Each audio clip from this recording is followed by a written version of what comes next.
Welcome students on my online class. আজ আমি তোমাদের ক্লাস 10-এর অঙ্ক করাবো। তোমাদের পশ্চিমবঙ্গ সরকারের যে চ্যাপ্টার 8-এর অঙ্ক লম্ববৃত্তাকার চোঙ সেটা করবো। লম্ববৃত্তাকার চোঙের উপর আমি 3টে ভিডিও তোমাদেরকে ছেড়েছি, তোমরা দেখেছো, আগের ভিডিওগুলো নিশ্চয়ই পড়ে দেখেছো। এটা আমাদের চতুর্থ ভিডিও। আজকে কি করব না, 11 দাগের অঙ্ক আর 12 দাগের অঙ্ক, চ্যাপ্টার 8-এর 11 দাগের অঙ্ক আর 12 দাগের অঙ্ক করবো। তাহলে বই থেকে আগে 11 দাগের অঙ্কটাকে দেখে ফেলি। 9 মিটার উচ্চতা বিশিষ্ট একটি লম্ববৃত্তাকার চোঙাকৃতি ট্যাঙ্ক জলপূর্ণ আছে।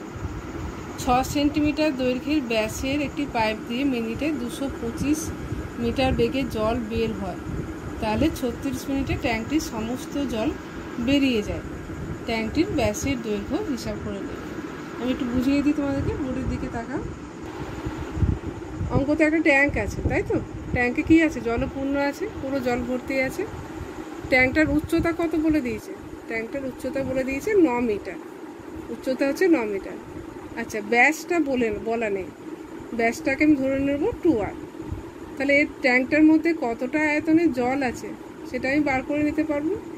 কতটা আয়তনের জল আছে বার করে নিতে পারবো। ওই জলটা কি হচ্ছে, এই পাইপটা দিয়ে বেরিয়ে যাচ্ছে। যে পাইপটার ব্যাস কত বলে দিয়েছে? 6 সেন্টিমিটার।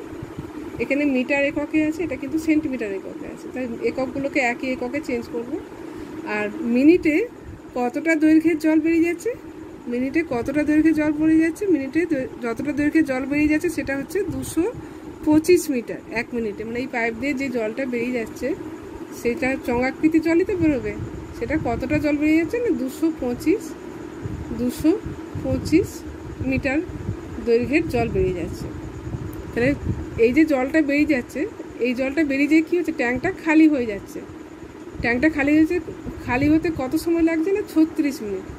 তাহলে 36 মিনিটে যতটা জল এই পাইপটা দিয়ে বেরোবে, 36 মিনিটে যতটা জল এই পাইপটা দিয়ে বেরিয়ে যাবে, ততটা জল কোথায় ছিল?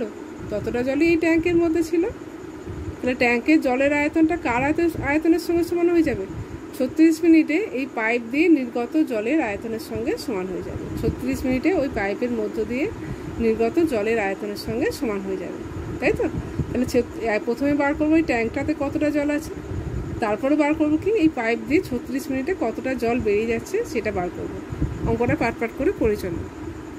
আচ্ছা, ট্যাঙ্কের ব্যাস ধরি, ট্যাঙ্কের ব্যাস সমান 2r ধরলাম, ঠিক আছে? আচ্ছা, ট্যাঙ্কের উচ্চতা বলে দিয়েছে,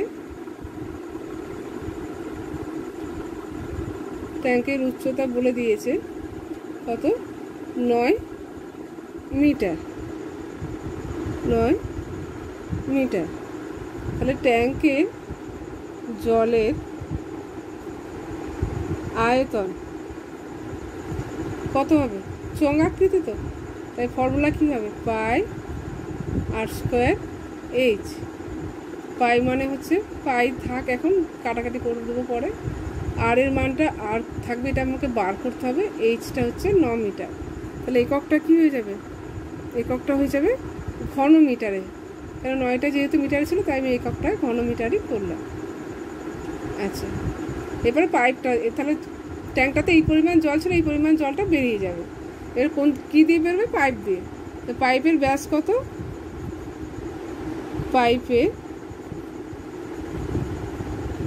পাইপের ব্যাস বলে দিয়েছে 6 সেন্টিমিটার।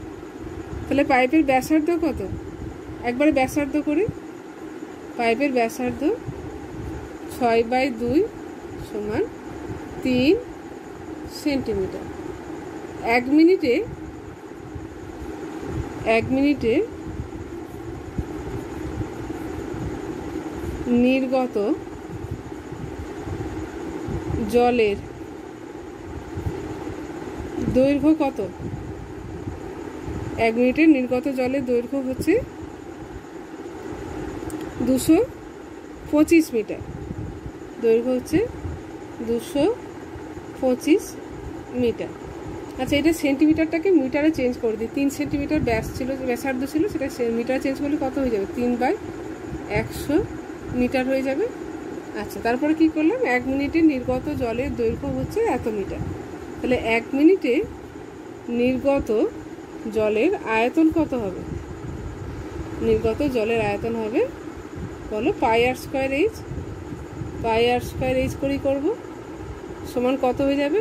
পাইটা থাক, আর স্কোয়ারটা কত? 3/100 তার হোল স্কোয়ার, আর এইচটা কত?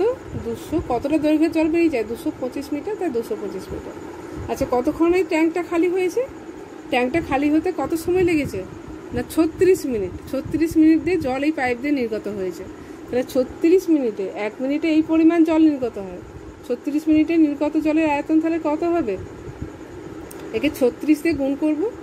36 ইন্টু পাই ইন্টু 3/100 তার হোল স্কোয়ার ইন্টু 225 ঘন মিটার। ঘন মিটার। তাহলে এই পরিমাণ জল বেরিয়ে যাচ্ছে। এই পরিমাণ জল কোথায় ছিল? ট্যাঙ্কেতে ছিল। আচ্ছা, এটাকে যদি 1 নম্বর সম্পর্ক বলি, এটাকে যদি 2 নম্বর বলি, তাহলে 1 আর 2 সমান হবে না? ট্যাঙ্কে যতটা আয়তনের জল ছিল সেটা কোন দিকে বেরোলো? পাইপ দিকে বেরোলো, পাইপ দিয়ে বেরিয়ে গেল। ঠিক আছে, এই দুটোকে সমান করে দিই শর্তে করে। তাহলে শর্তে লিখি, শর্তে তাহলে কী হবে? শর্তে হবে বাঁ দিকে হবে ট্যাঙ্কের জলের আয়তন। ট্যাঙ্কের জলের আয়তন কত? পাই আর স্কোয়ার ইন্টু 9। আর ডান দিকে কত হবে? 36 ইন্টু পাই ইন্টু 3/100 তার হোল স্কোয়ার ইন্টু 225। ঠিক আছে, দুদিক থেকে পাইটা কেটে দিলাম। আচ্ছা, এটা হলো ট্যাঙ্কের জলের আয়তন, এটা হলো নির্গত জলের আয়তন। পাইপ দুটো আয়তনকে সমান করেছে। ঠিক আছে, আমি বার করবো কি? আর স্কোয়ার বার করবো। পাই কেটে গেল, তাহলে আর স্কোয়ার সমান কী হয়ে যাবে? 36। আচ্ছা, 3/100টাকে দুবার ধরে লিখে ফেলো। 3 ইন্টু 3 ইন্টু 225 উপরে ছিল, আর নিচে 100 ইন্টু 100 ইন্টু বাই 9 হয়ে গেল। এই 9টা এদিকে ভাগ হয়ে চলে এলো। তাহলে 3 3 যা 9 কেটে দিলাম, আর কিছু কাটছি না। তাহলে আর সমান কত হবে?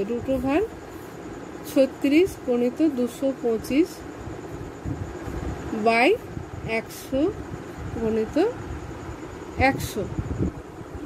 ঠিক আছে। আচ্ছা, 36-এর রুট 6, 36কে 6 গুণিত 6 লিখতে পারি। 225কে কি লিখতে হবে? 15 গুণিত 15। আর 100 গুণিত 100 থাক। তাহলে কি হয়ে যাবে? বেরিয়ে আসবে কি? 6 বেরিয়ে আসবে একটা, 15 বেরিয়ে আসবে একটা, আর একটা 100 বেরিয়ে আসবে। এটা ভাগ করলে কত হয়ে যাবে? 90/100 মানে 0.9। 90/100 মানে 0.9 হয়ে গেল। তাহলে ব্যাসার্ধটা বেরিয়ে গেল 0.9 মিটার। তাহলে উত্তরটা লিখে ফেলি। উত্তরটা হচ্ছে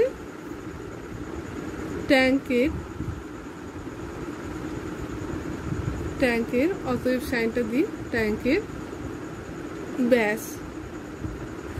ব্যাসার্ধ দ্বিগুণ হয়, তাহলে 2 ইন্টু 0.09 মিটার হলো। এটা গুণ করলে কত হয়? 1.8 মিটার হয়। 1.8 মিটারকে সেন্টিমিটারে চেঞ্জ করতে গেলে 100 দিয়ে গুণ করব। 100 গুণ দিয়ে গুণ করলে 1.8 ইন্টু 100 সেমি। এককটা চেঞ্জ করে দিলাম সেমিতে, দিয়ে কত হলো? 180 সেন্টিমিটার। 180 সেন্টিমিটার। তাহলে ট্যাঙ্কের ব্যাস আমি বার করতে চেয়েছিলাম, সেই ট্যাঙ্কের ব্যাসটা কত হয়ে গেল? 180 সেন্টিমিটার। আচ্ছা, এরপরে চলো 12 অঙ্কটা করবো। দেখো, আমি একটা বোতল নিয়েছি ঠিকই, কিন্তু এটাকে তুমি একটা কাঠের গুঁড়ি ভাবো। সেই কাঠের গুঁড়িটা চঙ্গাকৃতি, যার পার্শ্বতলের ক্ষেত্রফল বলে দেওয়া আছে তোমাদের। আমি অঙ্কটা পড়ে শোনাচ্ছি। পার্শ্বতলের ক্ষেত্রফল বলে দিয়েছে 440 বর্গমিটার। মানে এই যে পাশের তলটা, এটা ক্ষেত্রফল। পার্শ্বতলের ক্ষেত্রফলের ফর্মুলা জানি তো আমরা, 2πr/h। আচ্ছা, এই যে গুঁড়িটার ব্যাসও বলা নেই, উচ্চতাও বলা নেই। ব্যাস আর উচ্চতাটা বার করতে হবে। দুটো শর্ত দিয়ে আছে। একটা শর্ত থেকে আমরা বক্রতলের ক্ষেত্রফলের ফর্মুলা পাবো, আর একটা থেকে আয়তন বার করতে পারবো। আচ্ছা, চলো আগে অঙ্কটা পড়ে নিয়ে তারপরে করতে থাকবো। সমান ঘনত্বে একটি লম্ববৃত্তাকার কাঠের গুঁড়ির বক্রতলের ক্ষেত্রফল কত বলেছে? 440 বর্গ ডেসিমিটার। 1 ঘন ডেসিমিটার কাঠের ওজন 1.5 গ্রাম, আর গুঁড়িটির ওজন 9.24 কুইন্টাল হলে ঘড়িটির ব্যাসের দৈর্ঘ্য আর উচ্চতা হিসাব করে নিই, ঠিক আছে। আচ্ছা, আমি চলো বোর্ডে অঙ্কটাকে করি, কাঠের গুঁড়িটা এঁকে নিই, বোর্ডে অঙ্কটাকে করি। দেখো আমি একটা কাঠের গুঁড়ি এঁকেছি, যার ব্যাসটাকে ধরে নিলাম 2r, এটা দেয়া নেই আমাদের, আর উচ্চতাটাকে ধরে নিলাম h। তাহলে এর পার্শ্বতলের ক্ষেত্রফল বার করতে পারবো তো, 2πr/h, ওটা শর্ত অনুযায়ী 440-এর সঙ্গে সমান হয়ে যাবে। ওটা আগে করি। গুঁড়ির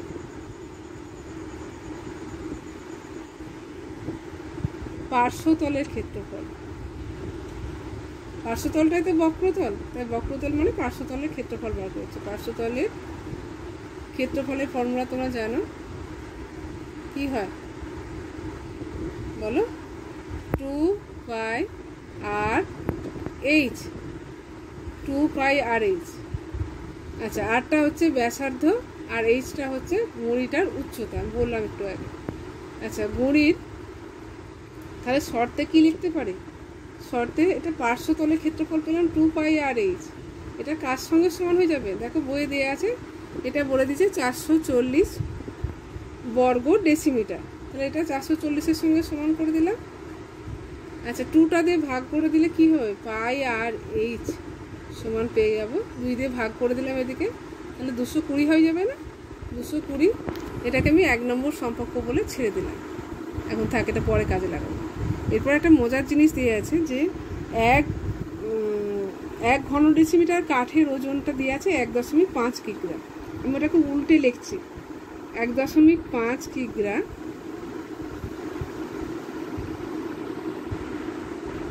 এই যে গুঁড়িটা আছে তার 1.5 কিগ্রা ভরের আয়তন কতটা আয়তন দখল করে থাকে? কতটা আয়তন দখল করে থাকে না বলে দিয়েছে, দেখো 1 ঘন ডেসিমিটার। 1 ঘন ডেসিমিটারের মধ্যে 1.5 কিগ্রা থাকে, সেটাকে উল্টে লিখলে 1.5 কিগ্রা ভরের আয়তন কত? 1 ঘন ডেসিমিটার। মোট গুঁড়িটা ভর কত বলো তো? মোট গুঁড়িটার ভর হচ্ছে 9.24 কুইন্টাল। আমরা 1 কুইন্টাল সমান কি জানি? 100 কেজি। তাহলে মোট গুঁড়িটার ভর কত হয়ে যাবে? 9.24 ইন্টু 100 কুইন্টাল হয়ে যাবে। আচ্ছা, তাহলে 1.5 কিগ্রা ভরের আয়তন 1 ঘন ডেসিমিটার, ওই কিগ্রামে 1 কিগ্রা ভরের আয়তন কত হবে? 1/1.5 ঘন ডেসিমিটার।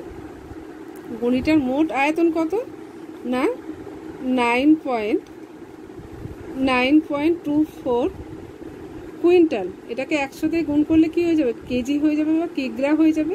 তাহলে এত কিগ্রার ভরের আয়তন কত হবে? 9.24, বেশি হবে তো, তাই গুণ করবো, উপরে উঠে যাবে, ইন্টু 100/1.5। এবার কি দশমিকগুলো তুলে দেবো। আচ্ছা, তুলে দিই, ঠিক আছে। তুলে দিলে কত হবে? 924 হয়ে যাবে উপরটা, দশমিকটা তুলে দিয়েছি, ইন্টু 100 ছিল। আচ্ছা, দশমিকটা তুলে দেওয়ার জন্য এখানে 100 পেলাম, আর এটা 1.5টাকে 15 করে দিলাম, তাই জন্য উপরে কত হয়ে যাবে? 10 হয়ে যাবে। তাহলে 100 কেটে গেলে 9240/15 হলো, আর কাটাকাটি এখন করবো না। তাহলে এটা কার আয়তন পেলাম? এত ঘন ডেসিমিটার কার আয়তন পেলাম? 9240/15, এটা কার আয়তন না? এই যে কাঠের গুঁড়িটার আয়তন। তো কাঠের গুঁড়ির আয়তন, তো কাঠের গুঁড়িটা দেখতে কেমন? চোঙের মতো, তাই চোঙের ক্ষেত্র আয়তনের ফর্মুলা কি হয়? πr²h। এটা শর্তে কার সঙ্গে সমান হয়ে যাবে? দ্বিতীয় শর্ত, এটা দ্বিতীয় শর্তে πr²h কাঠের গুঁড়ির আয়তনটা কার সঙ্গে সমান হয়ে যাবে? এটার সঙ্গে। এটা তো কাঠের গুঁড়ির আয়তনই বেরোলো, কাঠের গুঁড়ির মোট ভর ছিল এটা, সেই ভরের কতটা আয়তন দখল করে থাকে? 9240/15 সঙ্গে সমান করে দিলাম। আচ্ছা, এরপরে ক্যালকুলেশন করতে হবে। ক্যালকুলেশন করতে যে দেখো এইটাকে একটু ভাঙছি। প্রথমে πr/h লিখলাম, আর দুটো আর ছিল তো, একটা আরকে আলাদা করে দিলাম, তাহলে 9240/15 হয়ে গেল। আচ্ছা, দেখো এবারে 1 নম্বর রিলেশনটা দেখো, πr/h এর মান বার করে রেখেছি। πr/h কত বার করা আছে? 220। তাহলে πr/h এর জায়গায় কত বসিয়ে দেবো? 220 বসিয়ে দিলাম। 220 ইন্টু r সমান 9240/15। তাহলে আর কত হয়ে গেল? আর সমান হয়ে গেল 9240/15 ইন্টু 220। এবারে কাটাকাটি করব। এটাকে 11 দিয়ে কাটছে, 11 দিয়ে কাটলে কত হবে? 20 হবে। আচ্ছা, জিরোগুলো তো আগেই কেটে দিই, জিরোগুলো আগে কেটে দিই, জিরোগুলো আগে কাটলাম। তারপর 11 দিয়ে কাটলে 22 হলো। এটাকে 11 দিয়ে কাটি, 8 11 88, 88 আর 4 11 44 হয়ে যাচ্ছে। ঠিক আছে। আচ্ছা, 2 দিয়ে আবার কাটলে এটা কত হচ্ছে? 42 42 হয়ে যাচ্ছে। আচ্ছা, 3 দিয়ে কাটি, কি 3 5 15 আর 3 14 42। তাহলে কত হলো? 14/5 হয়ে গেল, 14/5 হয়ে গেল। তাহলে গুঁড়ির ব্যাস কত হয়ে গেল? অতএব গুঁড়ির ব্যাস সমান 14/5 ইন্টু 2। ব্যাসার্ধ এটা পেয়েছি, তাহলে ব্যাস 2 দিয়ে গুণ করব। এত ডেসিমিটার, ডেসিমিটার 14 দুগুণে 28/5 ডেসিমিটার সমান হিসাব করলে হয়ে যাচ্ছে 5.6 ডেসিমিটার। তাহলে গুঁড়ির ব্যাস পেয়ে গেলাম 5.6 ডেসিমিটার। এবার উচ্চতাটা বার করতে হবে। তো উচ্চতাটা বার করার জন্য আমরা কী করব? আমি যে 1 নম্বর রিলেশনটা ইউজ করেছিলাম সেটাতে চলে আসবো। 1 নম্বর রিলেশনটা আবার লিখি। 1 নম্বর রিলেশন থেকে কী পাবো? পাই আর এইচ সমান হচ্ছে 220। এটা ছিল তো, এখানে আর এর মানটা বসিয়ে দিই। পায়ের মান কত? পায়ের মান হচ্ছে 22/7, আর এর মান হচ্ছে 5.6, এই মতো বার করলাম, ইন্টু এইচ সমান 220। বা এইচ সমান বার করে দিই, এইচ সমান 220 ইন্টু 7, উল্টে দিলাম, নিচে 22 ইন্টু 5.6, 5.6-এ পয়েন্টটা তুলে দিলে উপরে কত হয়ে যায়? 10 হয়ে যাবে একটা। ঠিক আছে।